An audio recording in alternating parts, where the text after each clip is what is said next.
Who were Paul's opponents in Galatia? Hi, everybody. My name is Robyn Walsh. I'm a scholar of New Testament and early Christianity and part of Paths in Biblical Studies.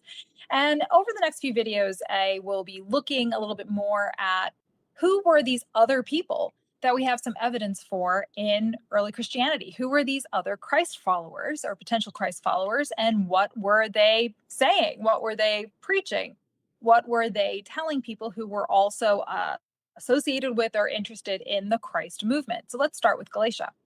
Now, in Paul's letter to the Galatians, it's generally a friendly letter for the most part. One of the most interesting parts of it, to my mind, is actually when he goes into detail on the difference between those who have to be adopted in or, become co-heirs with Christ, these Gentiles who have to be brought into this movement, with this extended metaphor to Sarah and Hagar. So it's really interesting if you go look at that.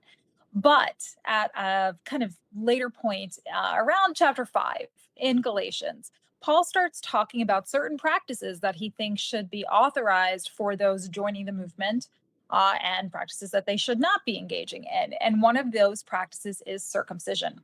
So if you look at chapter 5, he starts talking about why circumcision is not necessary for Gentiles, or the Gentiles that he's speaking to in Galatia who are joining the Christ movement. And his main focus there is that there is a different covenant between God and his people, the Jewish people, that was already well established, well before Christ, that was part of this, course of human history, and part of that particular promise, that particular relationship of God with his people, with the Jewish people. And that covenant involves things like circumcision, dietary laws, following the law, and so forth. And that's over here, right? That is that covenant. Then this new period has come or has been ushered in because of Christ, his death and resurrection, and it has established a new covenant. And this new covenant is designed to graft these Gentiles back into the line of Abraham. It's supposed to bring them back into the fold. However, these Gentiles have a different covenant. And this different covenant requires different practices. And these practices, we can debate a little bit here and there about what exactly Paul has in mind in terms of the institutionalization of certain practices here. But Eucharist, baptism, you can pretty much guarantee those are part of it. Now, Paul gets very upset in chapter 5 that there seem to be some people, opponents, whether these are people who are part of the ecclesia to which Paul is writing, so people within the movement, some people who are also, like Paul, sort of acting like a figurehead or an interpreter of the law, of the significance of Christ on what you can and can't do. So maybe an individual outside of this ecclesia to whom Paul is writing. There are these opponents, people with an opposing point of view, who are suggesting that if you are a Gentile and you are not circumcised, that you have to become circumcised, that you have to circumcise in order to become part of the Christ movement. And this is, to me, totally understandable. I mean, this was a movement, Jesus, his disciples, Paul himself, all Jewish, right?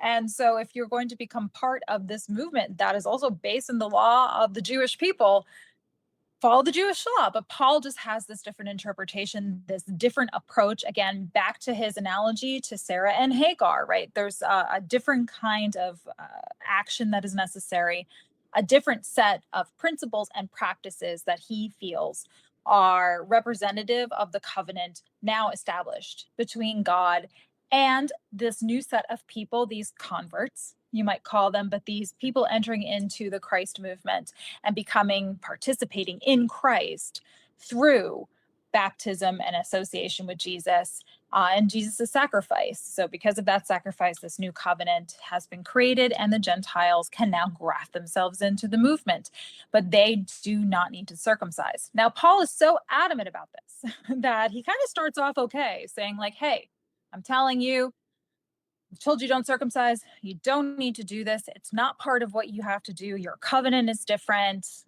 like circumcision, not circumcision. It really doesn't matter because it's, an issue of the flesh. The point is the spirit.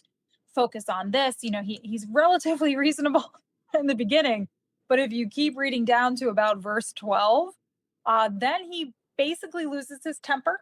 And he starts to say, listen, if I find out that any of you are circumcising, I hope when you try it, the knife slips.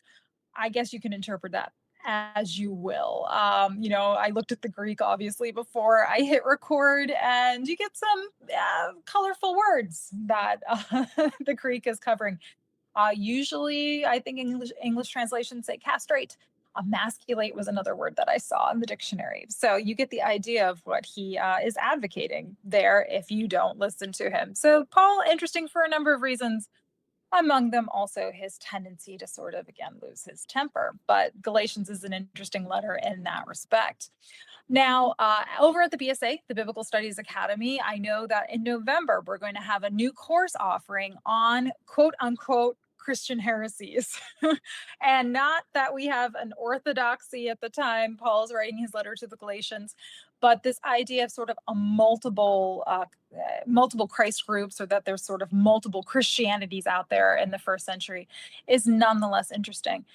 But these are conversations, again, that we carry over into the Biblical Studies Academy itself. So if you're interested, go over to bartehrman.com/BSA learning and take a look at our offerings, including some of our new upcoming materials. So again, that's bartehrman.com/BSA learning.